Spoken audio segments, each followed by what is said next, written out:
to you, Krishnaji, as a humble seeker comes to a guru, not in the sense of hero worship, but in its literal sense as the remover of darkness of ignorance, which the word guru stands for. Gukarascha andhakarascha rukaras tannirodakaha andhakara vinashitvat gururitya vidiyate. Gu stands for the darkness of ignorance, and Ru stands for its remover, its dispeller. And hence the Guru is the light that dispels the darkness of ignorance. And you are that light for me now. We sit in the tent listening to you, and I cannot help visualizing similar scenes.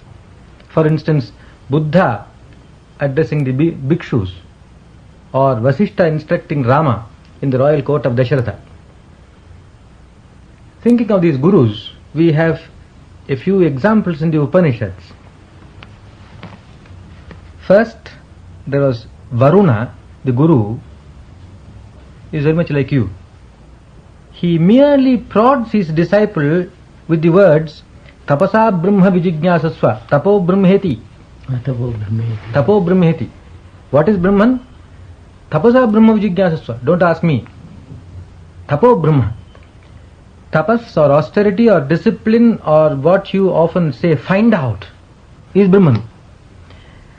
And the disciple himself discovers the truth, though by stages.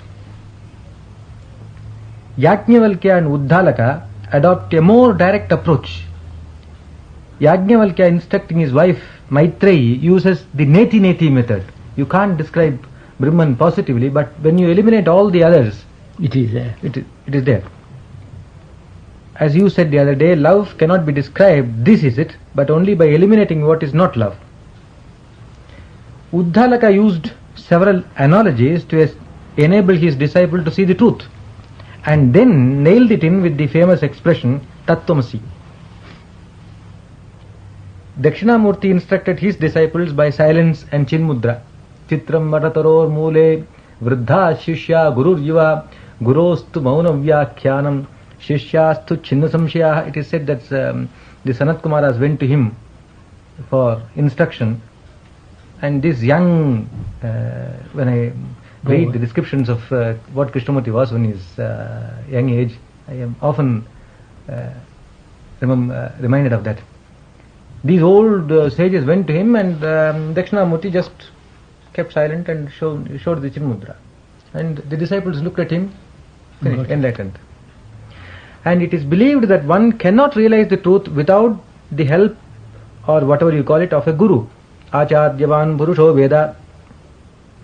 Obviously, even the people who regularly come to Sanin are greatly helped in their quest. What, according to you, is the role of a guru, preceptor or teacher or awakener? Right.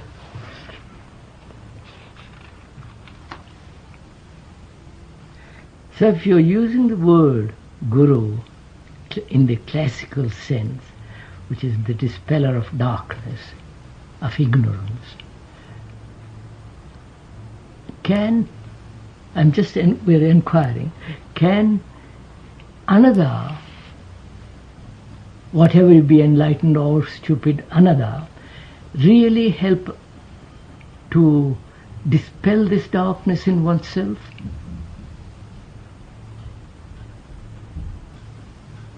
Suppose A is ignorant and you are his guru. Guru in the accepted sense, one who dispels darkness and one who carries the burden for another also, one who points out. Taking all the meaning of those three, one who points out, one who carries the burden, one who dispels darkness, that's a guru. Can such a guru help another to, or rather, can the guru dispel darkness of another? Not theoretically, but actually. Can you, if you are the guru, of someone, can you dispel the darkness of another? For another? Knowing he's unhappy, confused, not enough brain matter, not enough love, sorrow, all that, can you dispel that? Or has he to work tremendously on himself? You may point out, you may say, look, go through that door, but he has to do the work entirely from the beginning to the end. Therefore, you are not in guru in the accepted sense of that word. If you say another cannot help him.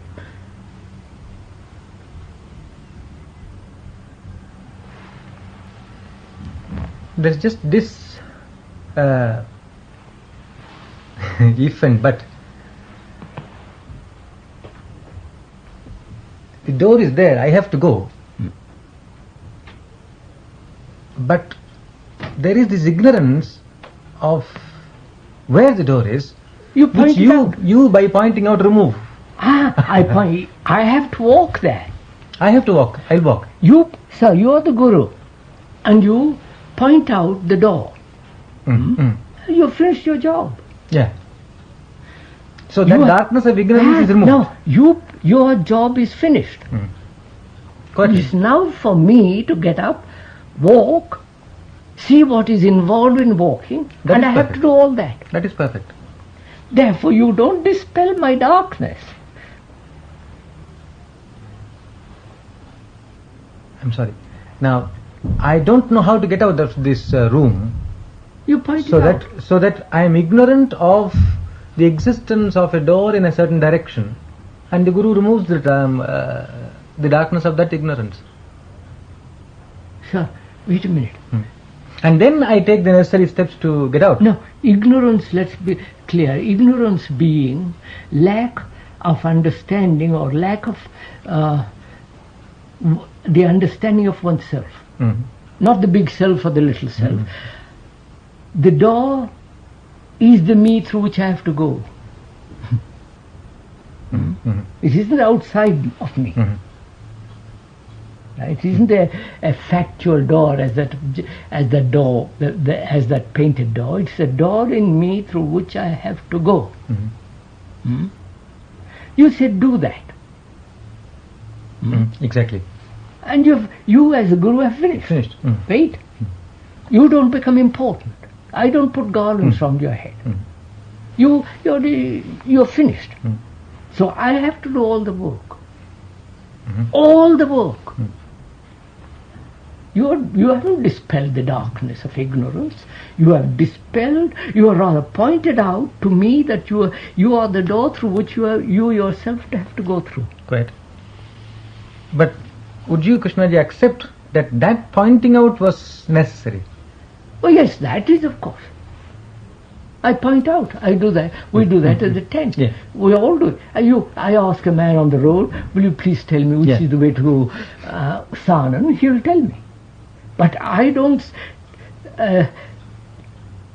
take the time, the devotion, the love and say, oh my God, you're the greatest. That's too childish. Thank you, sir. Your glass there. Closely related to what the Guru is the question of what the disciple is. Disciple is discipline, which you defined as learning. Vedanta classifies the seekers according to their qualifications or maturity and prescribes suitable methods of learning. The disciple with the keenest perception is given the instruction in silence or a brief awakening word like Tattvamasi, is called Uttamadhikari. The disciple with the mediocre ability is given more elaborate treatment, Madhyamadhikari. The dull-witted is entertained with stories, rituals, etc., hoping for greater maturity. Perhaps you would comment on this system? Yes, sir. Adhamadhikari is called. Yes. The top, the middle, and the bottom. And the bottom. Quite. And that implies, we have to find out what we mean by maturity. Right? What do you... May I perhaps Yes, sir, explain please, that? You said the other day, the whole world is burning, and you must realize the seriousness of it. And that hit me like a bolt. Even to grasp that truth, there may be millions who just don't bother. There, of course, they're not They just interested. don't bother, not interested. That we shall call the adama, the lowest. And there are others like the hippies and so on who are interested in, who just Play with see it, who play with it, exactly. And who may be entertained with stories, or who may tell you, look, we know we are all unhappy, we know the whole society is in a mess, we take a drug, LSD, and a shot, and we go into Elysium. We don't want anything else. And there may be others who respond to that, the world is burning, that idea, and that immediately sparks them. That's the top. Yes. So we find them everywhere. Yes. How to handle them? How to handle the immature, How totally immature? the people who are utterly immature, Yeah. those who are partially mature, Sir. those who consider themselves mature. Correct. Absolutely. Now, to do that, what do we mean by maturity? What do you think is maturity?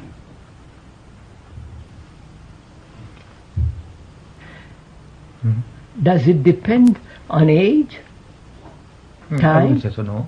Huh? No. So we can remove that. Time, age is not indication of maturity. no. Or maturity, very learned. No. Huh? No. We can remove that. Or maturity, the man who is highly intellectually capable. No, he may twist and turn and do what he would. Therefore, he will consider he is not mature. No. Then what would you consider a mature, ripe man?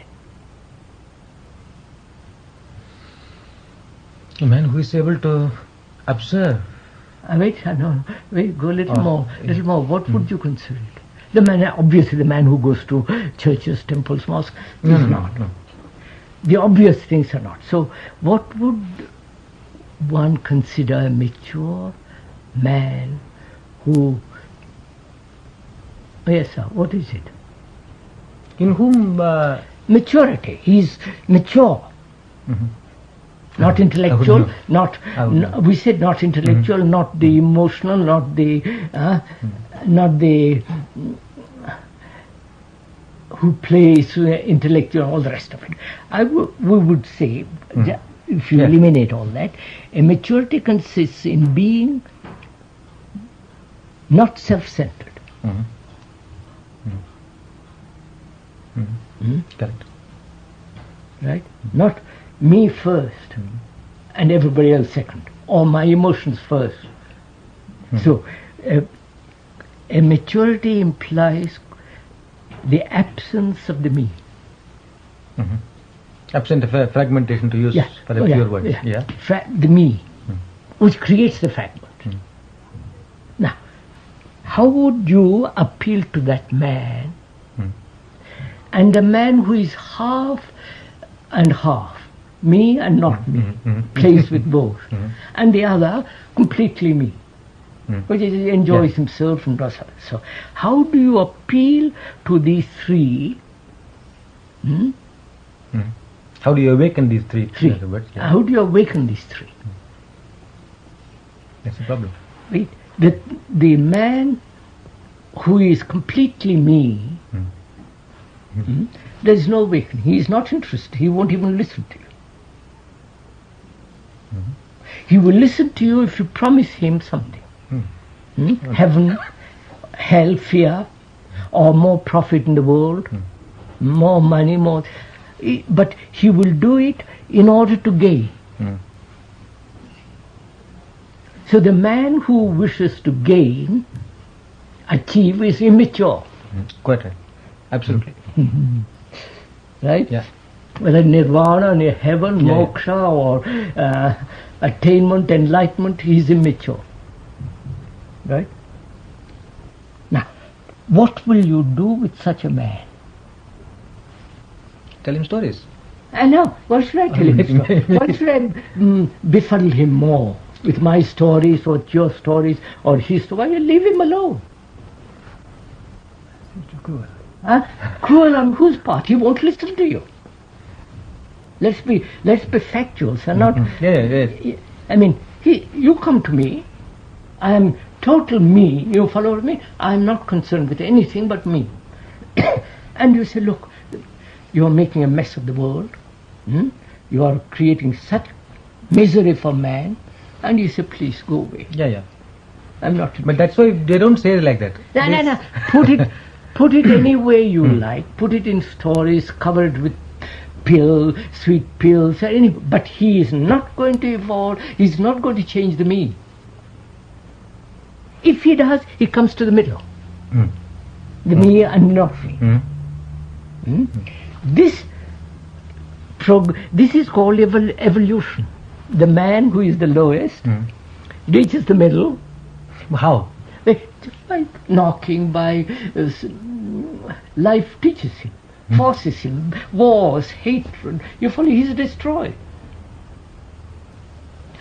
Or he goes into a church. That's what it is for. No, therefore the church is a trap to him. It doesn't enlighten him. It doesn't say, for God's sake, break through. It says, we'll give you what you want. Entertainment.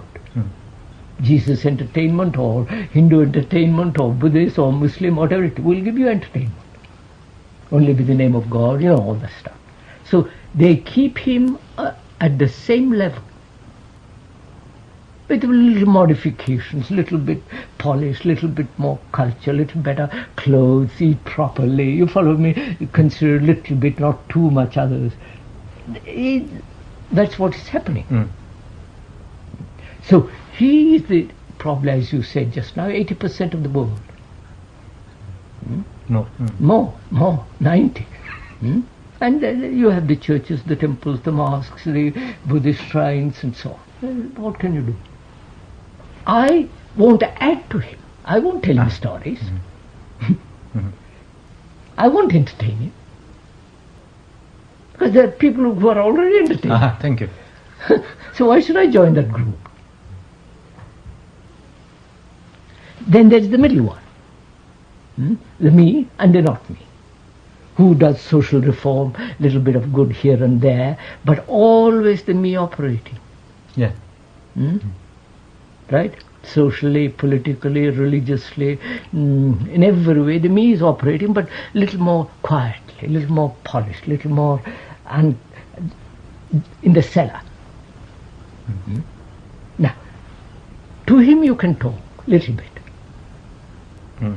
Say, look, social reform is all right in its place, but it leads nowhere. And so on, so on, so on. You can talk to him, and perhaps he will listen to you.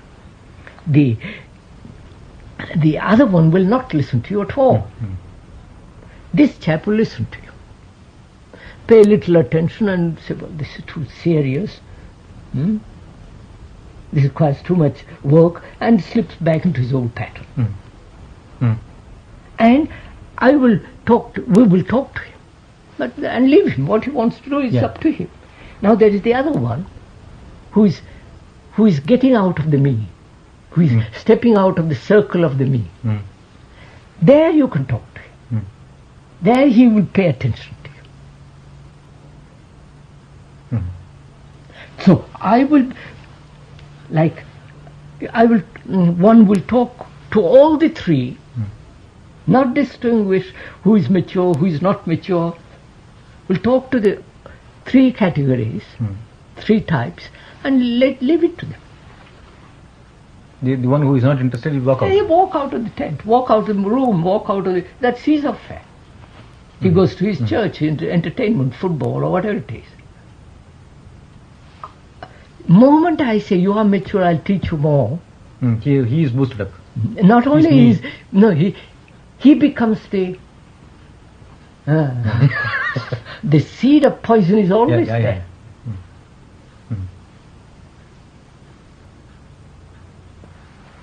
So it's like if the soil is right, the grain will take root.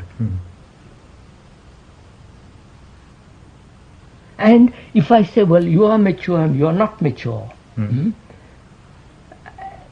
that's totally wrong. Who am I to tell somebody who you are mature? It's for him to find out. But can a fool find out that he is a fool? But if he's a fool, he won't even listen to it. You see, sir, we start out with the idea of wanting to help. Yes. That's what we are basing the whole discussion on. Yes. We so want to help people. I think that approach is not valid.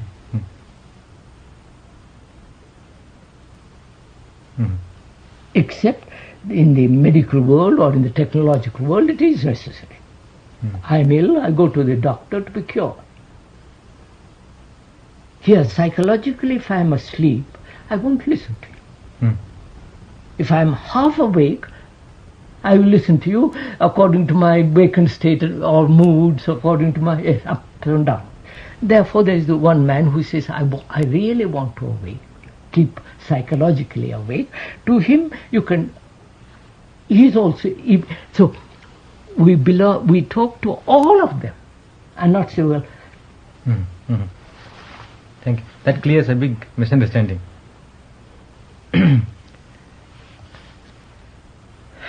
When sitting alone, I reflect over what you had said earlier in the day. I cannot help the spontaneous feeling, the Buddha said so, or Vasishtha said so. Though immediately I endeavor to cut through the imagery of the words to find the meaning. You help us find the meaning, though perhaps that is not your intention. So did Vasishtha and the Buddha. People come here as they went to those great ones. Why? What is there in human nature that seeks, gropes and grasps a crutch? Again, not to help them may be cruelty. To spoon feed them may be greater cruelty. What to do? Quite.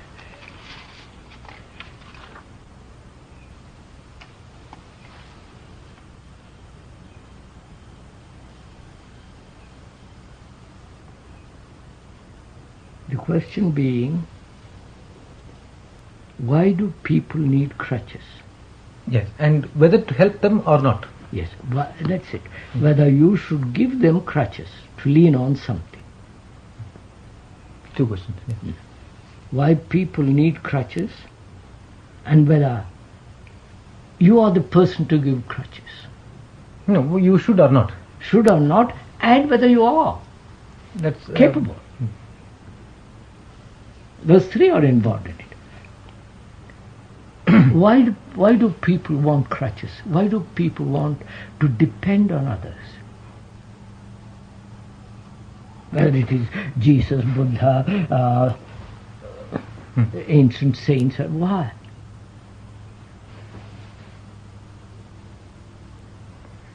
First of all, there is something that is seeking, which seems to be good. Is it? Is it? Or is it their fear of not achieving something which the saints, the great people pointed out? Or the fear of going wrong, of not being happy, of not getting enlightenment, understand, whatever you call it.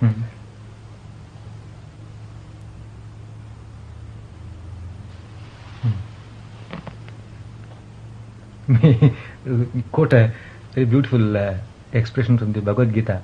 Chaturvidha bhajante mam janas sukrutuno arjuna arto jignasu artharthi jnani cha bhartarshava, he said, Krishna in the Gita. He said 4 types of people come to me. Arto jignasu artharthi jnani. Artha, one who is in distress, he comes to me for the removal of the distress. Jigyasu, one who is a curious man, just wants to know what is this God, what is the truth, and is there heaven, hell. Artharth, he wants some money. Money, quite. He also comes to God and prays to God for a little more money. I'm a millionaire, let me become multi-millionaire. And the Jnani, The wise one. the wise one. Tesham Jnani Nityayuktaha Eka Bhakti Vishishyate, he said. All of them are good. He seems to cover the whole lot with a nice, lovely blanket. Yeah. All of them are good because they are all somehow or other seeking God. But Tesham Jnani Nityayuktaha. Of all these, I think the Jnani is the best one. So the seeking may be due to all sorts of reasons. No, sir. First, what are we saying? Why do we seek? Then, why does humanity demand crutches? Yeah. Those two questions. Now, seeking. Why does one seek? And why should one seek?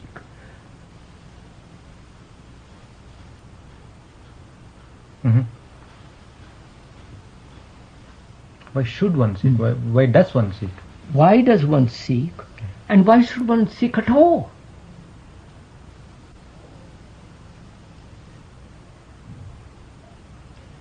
Why should one seek? Because one finds something missing. Which means what? I'm unhappy, and I want happiness. That's a form of seeking. I don't know what enlightenment is. I've read about it in books, and it appeals to me, and I seek it. Right? And also I seek a better job. Because there is more money, more profit, more enjoyment, and so on. In all this there is seeking, searching, wanting.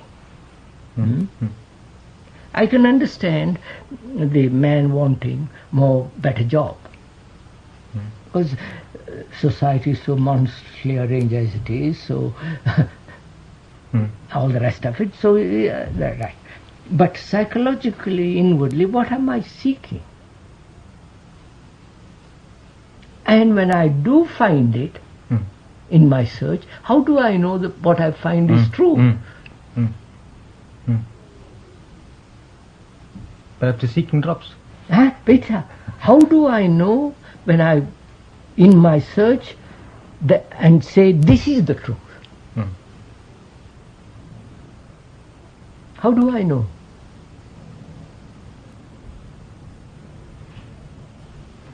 Can I ever say this is the truth?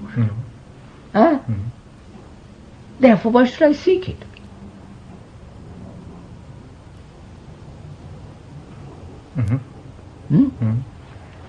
So what makes me seek? I know we are seeking. So what makes me seek is much more a fundamental question than search and say this is the truth. If I say this is the truth, I must know it already. Yeah, got it. If I know it already, it is not true. Why should I seek? Yeah. It's something dead, past, which tells me that is the truth. And this dead thing can't tell me what is true. So, why do I seek?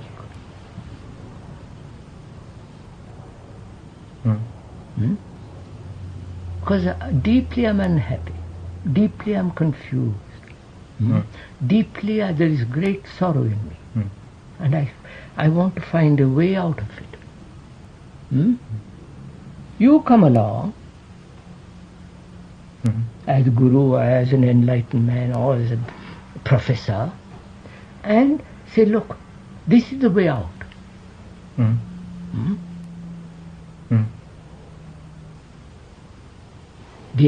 The basic reason for my search is to escape from this agony.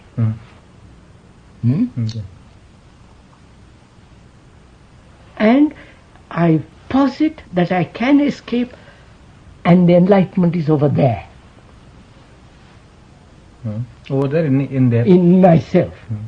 So, can I escape from it? I can't. escaping the sense, avoid it, resist it, run away from it. I can't. It is there. Wherever I go, I'm still there.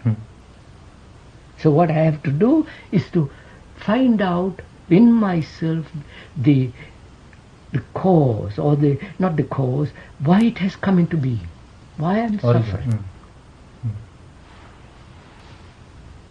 Then, is that a search? Oh no. I want to find out why I'm suffering. That's not search. Quest, perhaps. No, it's not even a quest. It's like going to a doctor and say, I've got tummy ache, and he tells you, look, you're eating bad kind of food, and you'll have tummy ache. So I avoid it.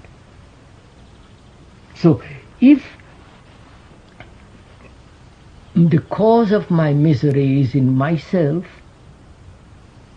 not necessarily created by the environment in which I live, then I have to find out how to be free from it for myself.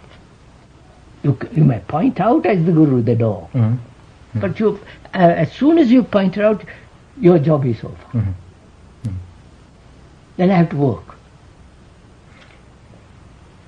Then I have to find out how to, what to do, how to live, how to think, how to feel this way of living in which there is no suffering. Then, to that extent, the help is justified, pointing out. And not justified, you naturally do. And supposing the other man gets stuck somewhere, that is, he goes there and he knocks against this table. He must learn the table. He must learn from here, when going towards the door, the obstacle that's in the way. He doesn't know. He'll find out. If he's inquiring, he'll find out. But if you come along and say, there is the door, there is the table, don't knock again. You're just like a child leading me to the door. That's spoon feeding. There is no meaning to it.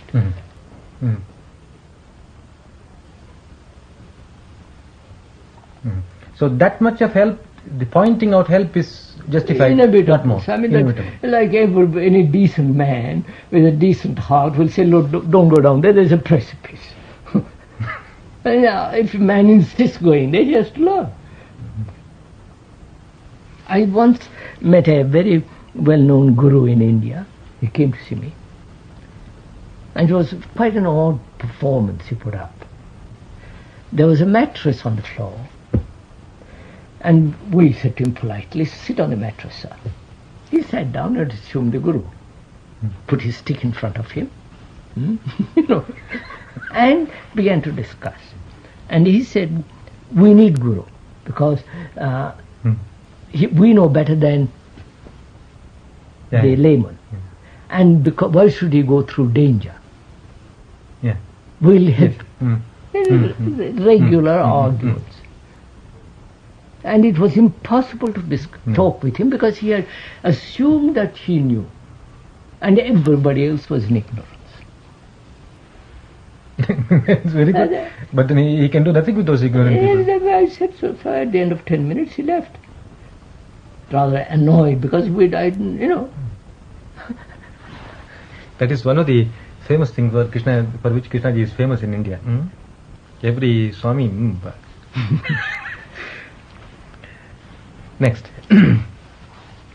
While you rightly point out the utter futility of blindly accepting formulas and dogmas, you do not ask for their summary rejection. While tradition can be a deadly block, it is perhaps worth understanding it and its origin, else we might destroy one tradition and an equally pernicious one might spring up. Quite right. Hence, may I offer a few traditional beliefs for your scrutiny, so that we may discover where and how what you called good intentions veered towards hell, the shell that imprisons us. Right. So what is the question, sir? Now, go ahead. Each branch of yoga prescribed its own disciplines in the firm conviction that if one pursued it in the right spirit, one would end sorrow. I shall enumerate them for your comments. Karma Yoga. It demanded dharma, or a virtuous life, which was often extended to include the much abused varnashrama dharma. Krishna's dictum, Swadharme nidhanam shreyah paradharmo bhayavaha, seems to have indicated that if a man voluntarily submitted himself to certain rules of conduct, his mind would be free to observe and learn with the help of certain bhavanas. Would you like to comment on this idea? What are bhavanas? So that being... That we will discuss next. Yeah. Now first the concept of dharma and sort of rules and regulations, criminal code and do this, this is right and this is wrong. Therefore, which means really you lay down, somebody lays down. It doesn't matter, you X lays down what is right conduct. And one who voluntarily adopts that... Yes. There is a teacher who lays down what is righteous behavior. And I come along and voluntarily, to use your word voluntarily, take to it, accept it. Is there such thing as voluntary acceptance? First, should you lay down what is right conduct? Should the teacher lay down what is right conduct? Which means he has set the pattern, the mold, the conditioning. You follow the danger of it? He has laid down the conditioning which produces right behavior.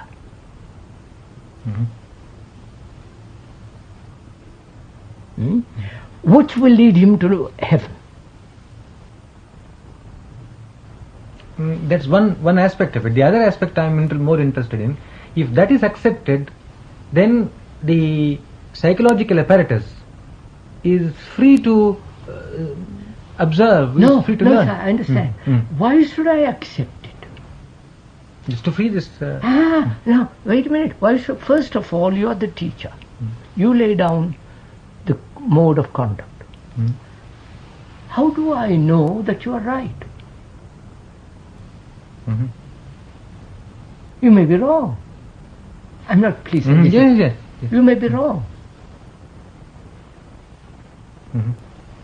And I won't accept your authority. Right? Because I see authority of the church, authority of the priest, authority of the gurus, and they've all failed. Therefore, a new teacher laying down a new law, say, for God's sake, you're playing the same game, I don't accept you.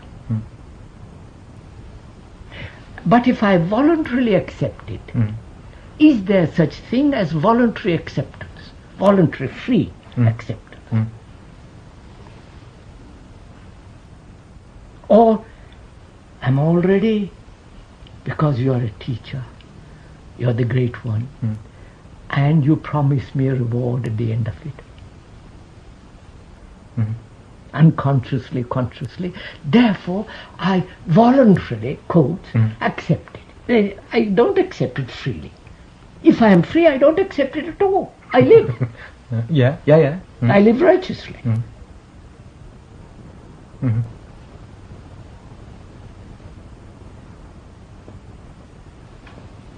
So righteousness must come from within. Obviously, otherwise, what? It's the whole study of behavior. What's going on? They say outward circumstances, environment, culture produce behavior, certain type of behavior. That is, if I lived in Russia, the communist environment, with the domination, with its threat, exposure, going to the concentration camp, will make me behave in a certain way. I put on a mask, frightened, I'll behave in a certain way. In a society which is more or less free, where there is no rules, because nobody believes anymore in rules, where everything is permitted, I play.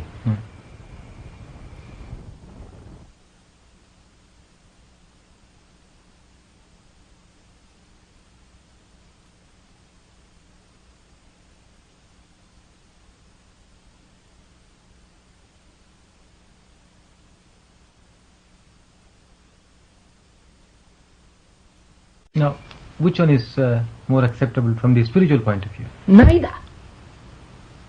Mhm. Mhm. Mhm. Because behavior is something which, we'll put it, virtue is something which cannot be cultivated by me or by society. I have to find out how to live rightly. Mhm. Because virtue is something which is not accepting of patterns and following a deadly pattern of routine. Mhm. Goodness is not routine, Sir Got it. Shirley. Huh? Mm. If I'm good because Mhm. my teacher says I'm good, it's meaningless.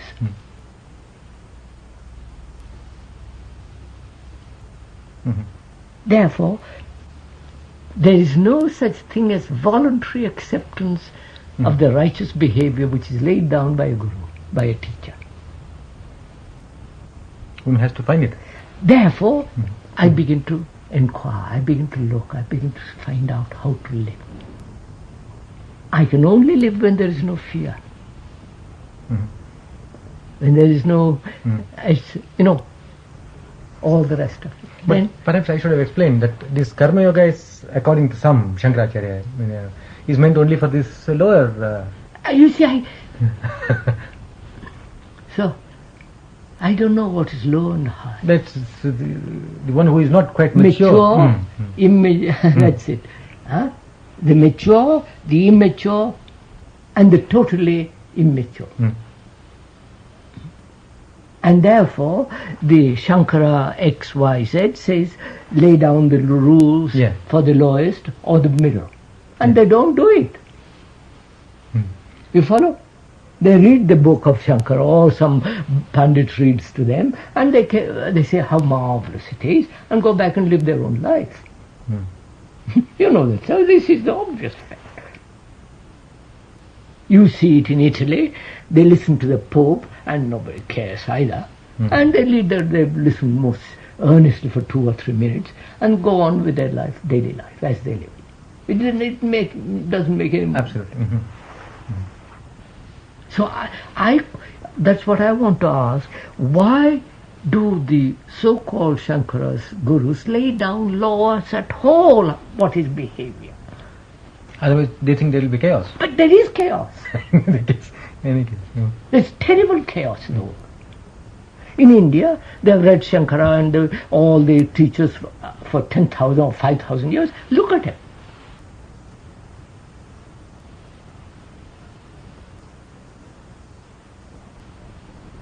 But perhaps according to them, the alternative is impossible. Well, what is the alternative? Confusion. Yeah. And which is what they are living in. So that's not an alternative.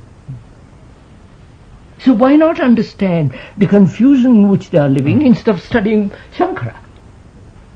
Mm. If they understand the confusion, they can change it. Perhaps that leads us on to this question of bhavana, where a bit of psychology is involved. Coming now to this sadhana of karma yoga, the Bhagavad Gita prescribes among other things the nimitta bhavana, nimitta matram bhavasavya sachin. Bhavana is undoubtedly being, literally. And nimitta bhavana is being an egoless instrument in the hands of God, quotations, or the infinite being. But it is also taken to mean attitude or feeling in the hope that it will help a beginner observe himself, and thus the bhavana will fill his being. Perhaps it is indispensable for people of little understanding. Perhaps it will permanently distract them by self-deception. But how can we make this work? The question is, sir, you're asking, There is this technique of bhavana. that implies, sir, a system, Yeah. a method. A method through which, by the practice of which, you reach ultimately enlightenment, let's call it for the moment. God or truth or anything. Therefore, practice in order to come Yeah. to God or whatever it is. Right? The moment you practice a method, what happens?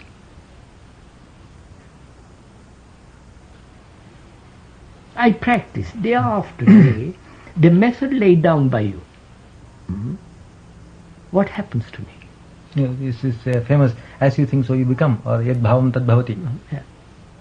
I think that by the practice of this method I'll reach enlightenment. Mm. So what do? Every day I practice it. I become more and more mechanical. But there's feeling. The mechanical routine is going on with feeling I like it, I don't like it, it's a bore, it is a trial, I have to play. There's a battle with it going on. So anything I practice, any discipline in the accepted sense of the word, makes my mind more and more narrow, limited, dull. And you are promising at the end of this heaven. So you are saying, become dull to achieve heaven. I say, but it's like the soldiers are being trained day after day, drill, till they are nothing but instruments of the officer or the sergeant or whoever it is. Or give them little initiative. So we are I'm questioning this whole approach of system and method towards enlightenment. Even in factories, a man who merely moves the button or pushes this or that, he doesn't produce as much as the man who is free to learn as he goes along. Can we put that into this bhavana? Why not? Can we put that spirit Why into not? that bhavana? Why not? Then it works. That's the only way. Yeah. That's the real bhavana. Learn as you go along. Therefore, no method. Therefore, keep awake. Therefore, be alert as you go along. If I take a walk, and if I have a system, a method of walking, and I'm concerned with that, then I shan't see the birds, the trees, the marvelous light on the leaf, nothing.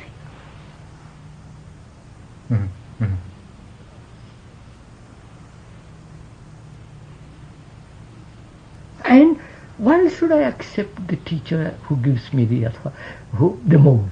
He may be as peculiar as I am.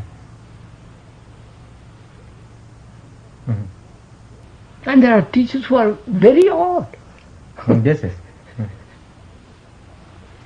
So I said, I reject all of that. But the problem is again of the beginner. Who is the beginner? The immature one? Practically. Therefore you are giving him a toy to play with? Some sort of opening. Yeah. Through which he... Toy. And he enjoys that toy. He says, I'm practicing all day.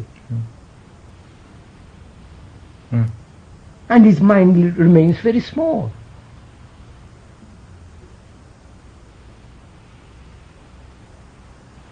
Perhaps that is your answer to this Bhakti Yoga question too. But again, somehow they wanted to help these people break through. I am not at all sure, sir. I am not at all sure. I'll discuss this Bhakti. Coming to Bhakti Yoga, the Bhakta is encouraged to worship God even in temples and images, feeling the divine presence within. In quite a number of our mantras, it's repeated again and again and again. You are the all-pervading, you are the omnipresent, etc., etc. Krishna asks the devotee to see God in the objects of nature and then as the all. At the same time, through japa or repetition of a mantra with the corresponding awareness, tad japas tadartha bhavanam, of its significance, the devotee is asked to perceive that the divine presence outside is identical with the indwelling presence. Thus, the individual realized his oneness with the collective. Is there anything fundamentally wrong with this system?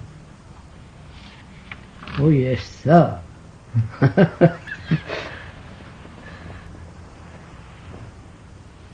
Sir, there is a whole... The communist bloc doesn't believe in God at all. You may not use that word. They have put the state, or they don't believe in that at all.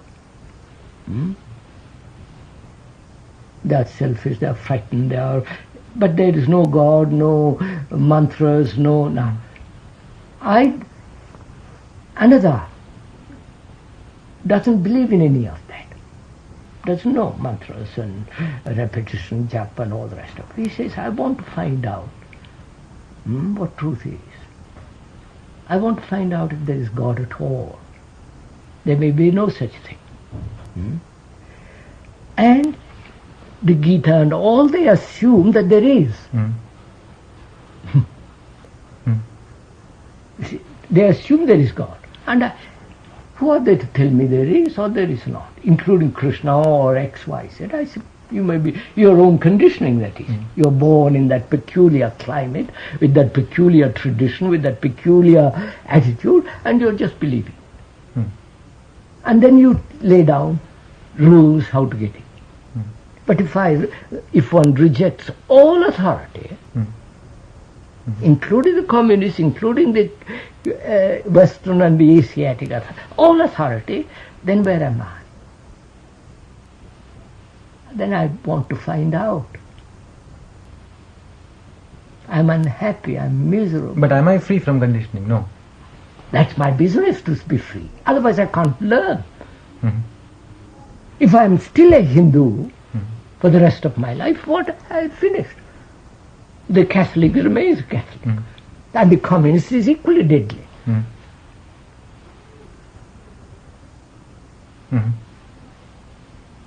So is it possible, that's the question really, is it possible to reject all conditioning which accepts authority? Can I really reject all authority and stand alone to find out? And I must be alone. Otherwise, if I'm not alone in the deeper sense of that word, I'm just repeating what Shankara, Buddha, X, Y repeats. What's the point of it? Knowing very well the repetition is not the real. So mustn't I, mature, immature, or half mature, semi-mature, mustn't they all learn to stand alone? It is painful because they say, well, oh my God, how can I stand alone? To be without the church, to be without God, to be without the commissar. So there's fear. But you think everyone can work out this fear, get out of Why not, sir? If you cannot, then you're caught in it. Then no amount of gods and mantras and tricks will help you. They may cover it up. They may bottle it up. They may suppress it and put it in the refrigerator. But it is always there.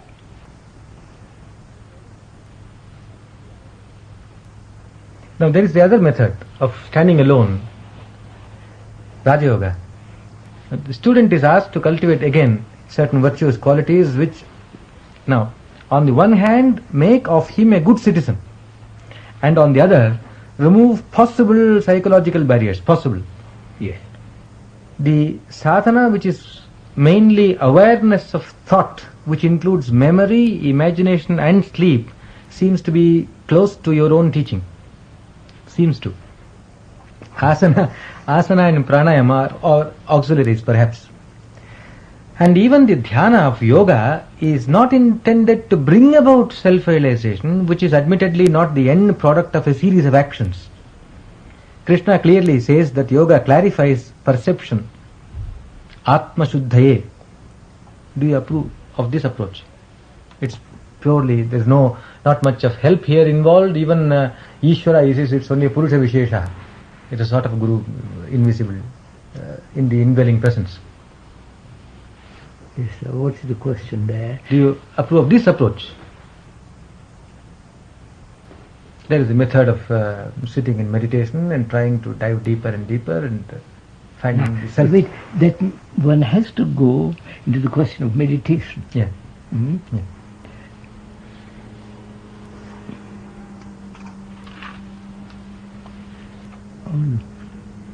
And Patanjali defines meditation as the absence of all world idea or any extraneous idea. That is Look, sir. Vritti Shunyam. Look, sir, I haven't read a thing. Patanjali. You are Patanjali. No, I've never read anything except a little bit of the Bible as a literature, because very good English, that's all. Now, here I am, I know nothing. I only know that I'm in sorrow. And I've got fairly good mind. Right? And I have no authority. Shankara, Krishna, Patanjali, nobody. Because I'm absolutely alone. That you follow? I've got to face my life. And I've got to be a good citizen. Not according to the communist or the capitalist or the socialist. Good citizen means behavior. Not, which is not different in the office and different at home. Right? Now, what I want to find out how to be free of this sorrow. That's one. Right. Then, being free, I shall find out if there is such thing as God. God or whatever. Self or whatever. Whatever it is. So, how am I to learn to be free of this enormous burden? That's my first question. Yeah. I can only understand it in relationship with another. I can't sit by myself and dig in, because I may pervert it, because my mind is too silly, prejudiced. So I have to find out in relationship with nature, with human beings, with what this fear, this sorrow is, in relationship only. Because if I sit by myself, I can deceive myself very well. There, in being awake, in relationship, I spot it immediately. If you are alert. And therefore, that is the point. Yeah. If I am alert, watchful, I find it out. And that doesn't take time to find out. But if one is not. Therefore, the problem is to be awake, to be aware, alert. Is there a method for it? Follow it, sir. If there is a method which will help me to be aware, I practice it. Yeah. Is that awareness? Because in that is involved routine, acceptance of authority, repeating, which is gradually making my alertness dull. So I reject that, the practice of awareness, alertness. So I say, by joy, I can only understand sorrow in relationship, and that understanding comes only through alertness. Therefore, I must be alert. I am alert because my demand is to end sorrow. Therefore, I must be alert. If I am hungry, I want food. And I go after food. In the same way, I discover the enormous burden of sorrow in me. And I discovered it through relationship. How I behave with you. How I talk to people. You follow? In that process of relationship, this thing is revealed. But in that relationship, you are all the time self-aware, if I may put it so. Yes, I'm aware, alert, watching. Yeah. Is it so easy for an ordinary person? It is if the man is serious and says, I want to find out. The ordinary man, sir, 80-90% he says, I'm not really, what are you talking about? Go away, I want to be entertained. By the Gita, by the Bible, by the church, by Jesus, by Buddha. I want to be entertained. Football, I don't care. But the man who is serious, he says, I'll find out. Find out, not just invent. Yeah. I want to see if the mind can be free from sorrow, and it's only possible to discover it in relationship. I can't invent sorrow. Or in relationship, sorrow has come. But the sorrow is within. Yes, sorrow is within. Naturally, it's a psychological phenomena. Yeah. You wouldn't want a man to sit and meditate and try to... Therefore, let's come back sharpen. Now come back to question of meditation. What is meditation? Not according to Patanjali, not according... I don't read. I don't want even to know what they think. Because they might be totally mistaken. And I might be mistaken when I say, I know how to meditate. So I have to find out. I have to say, now what is meditation?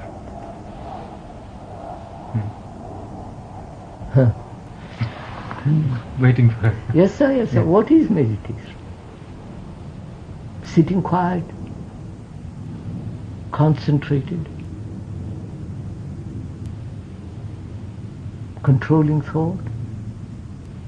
Watching, perhaps. Watching. You can watch when you're walking.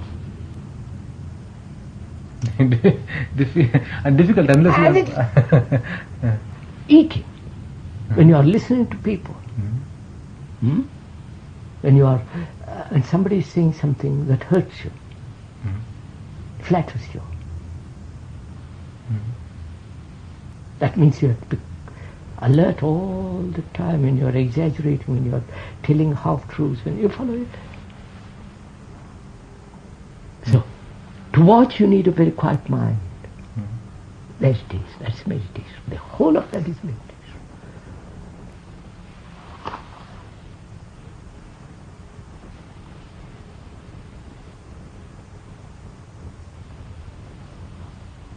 To me it looks as though that Patanjali evolved an exercise for quietening the mind, not on the battlefield of life, but start it when you are alone and then extend it to the battle, to the relationship. But if you escape from the battle, for a little while, you see, if you escape from the battle, you haven't understood the battle. The battle is you. How can you escape from yourself?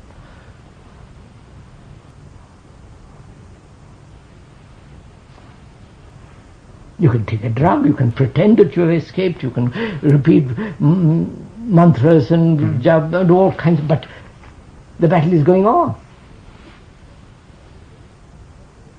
Therefore, first you say get away from it quietly, and then come back to it. That is a fragmentation. we're suggesting, look at the battle. Mm. You're involved in it, you're caught in it, you are it. Mm. That leads us to the last. You are it. It's, You are the battle. yeah. You are it, you are everything. You are the battle, you are the fighter, you are away from it, everything. And that is what perhaps Jnana Yoga implied, suggested. According to Jnana Yoga, the seeker is asked to equip himself with the four means. Viveka, seeking the real and discarding the false. Vairagya, not seeking pleasure. Shat Sampat, which meant in effect living a life conducive to the practice of this yoga. Mumukshutva, a total dedication to a search of truth. The disciple then approached a guru, and the sadhana consisted of shravana, hearing, manana, reflection, and nididhyasana, assimilation, which all of us do here. The guru adopted various means to enlighten the student, which usually implied the realization of the all or the whole being. Shankara describes this thus: Brahma Satyam Jagan Mithya Jivo Brahmeva Napara. The infinite alone is real, the world is unreal, the individual is non-different from the infinite, so that there is no fragmentation there. Shankara said that the world is Maya, by which he meant that the world appearance is not the real, which one has to investigate and discover. The Upanishads envision the truth in the following Mahavakyas: Prajnanam Brahma, consciousness is the infinite. Aham Brahmasmi, I am the infinite. Or I is the infinite. Tat Tumasi, thou art that. I am Atma Brahma. The self is the infinite. Even these should lead to cosmic consciousness or the realization, Sarvam Khalvidam Brahma, Neha Nanasti Kinchana. Everything is, the all is Brahman, all is the infinite. Or the infinite is the infinite.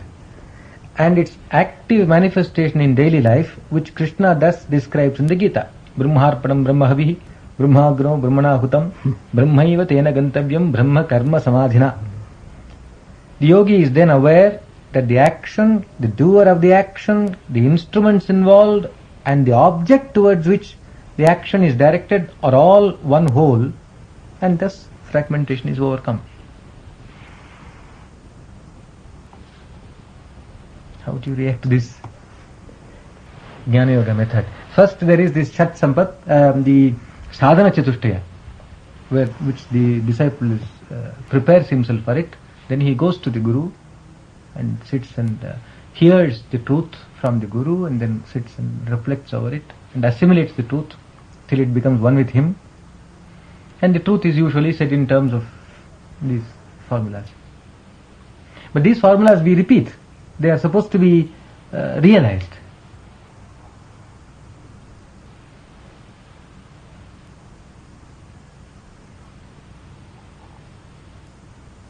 Has this perhaps some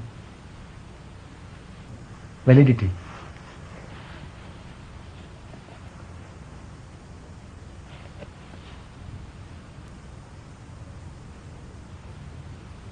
So, if you hadn't read any of this,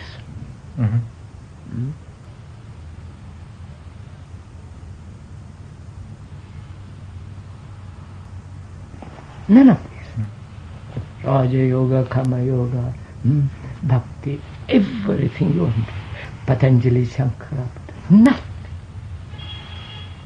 What would you do? Perhaps I would have had to find out. What would you do? Struggle. Huh? Struggle. Which you are doing anyhow. What would you do?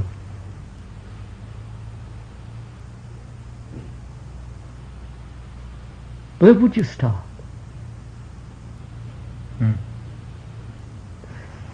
Knowing nothing of what they've said, including what the communist leaders have said. Marx, Engels, Lenin, Stalin, all the butchers. I haven't read a thing, I don't want to know. I am here, ordinary human being. Where am I to begin? I have to work, Karma Yoga, I have to work. Garden, cook, in a factory, in office. I have to work. And also, there is a wife and children. I love. I hate. I'm sexual fiend. Because that's the only escape offered to me in life.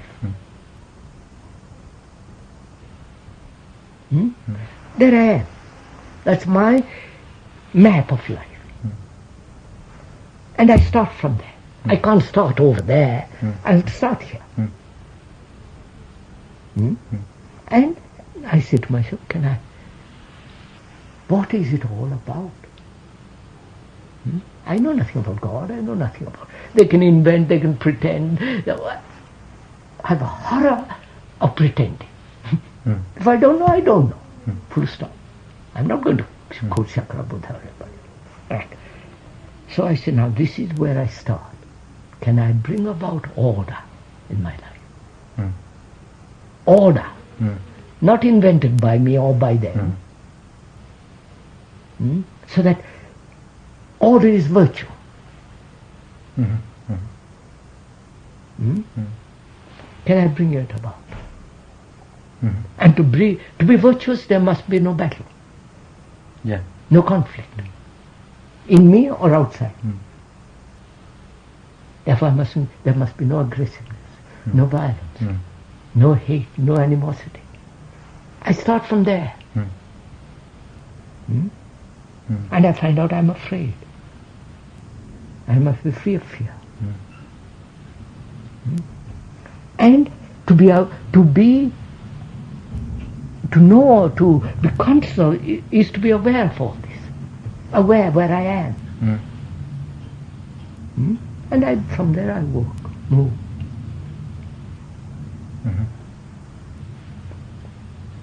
And I find out I can be alone. Not carrying all the burden of memory of Shankaras, Buddhas, Marx, Engels. You follow? I can be alone because I've understood order in my life. And I've understood order because I have denied disorder, because I've learnt about disorder. Disorder means conflict. Acceptance of authority, complying, imitation, all that is disorder. The social morality is disorder. Out of that, I bring order in myself. Not myself as a potty little human being in a backyard, as a human being. How do you explain that? Self. This is the human being who is going through this hell. All of us are going. Every human being is going through this hell. So if I, as a human being, understand this, I have discovered something which all human beings can discover.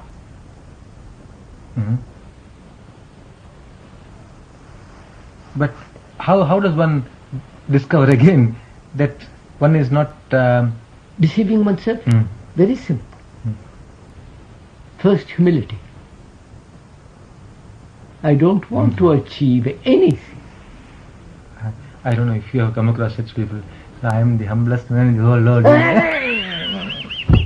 That's all too silly, sir. Those are appalling crowds. How do I know. Desire for achievement is not. But when one is in it, in the soup, how does one know? Oh yes, you do know. When your desire says, I must be like Mr. Smith, who is the Prime Minister or the General or the Executive Officer, I want to. Then there is beginning of arrogance, pride, achievement. When I want to be like the hero, when I want to become like the Buddha, when I want to reach enlightenment. When desire says, be something. And desire says, in being something you'll have tremendous pleasure. But have we still tackled the root of the problem? Oh yes, I have. No, in all this. Yes, me is the root of the problem. Self-centeredness. Yeah, but what is it? What? What is it? That makes for... What is this me? self-centeredness. I am more important than you.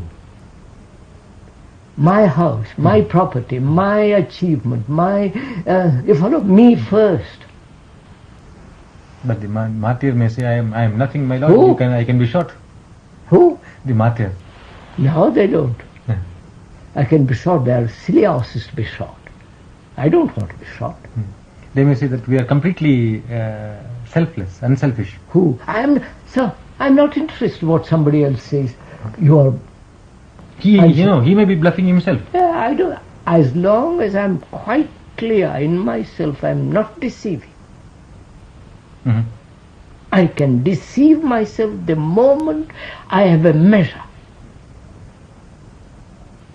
When I compare myself with that man with a Rolls Royce,